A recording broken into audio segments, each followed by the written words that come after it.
जय दशाराम, जय श्री राम, जय द्वारकाधीश। सभी धर्म प्रेमी जनों को मेरा प्रणाम। मैं हूँ सगर खुशहाल।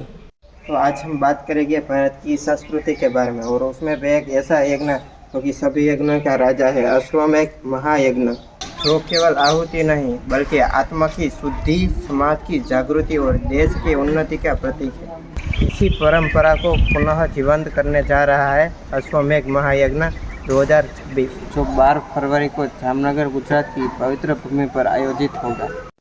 यह केवल धार्मिक आयोजन नहीं बल्कि राष्ट्रीय जागरण का महापर्व है।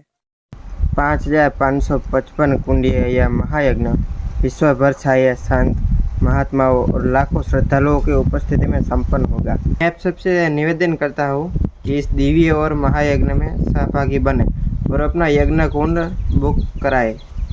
तो स्क्रीन पे दिए हुए नंबर पर कांटेक्ट करें।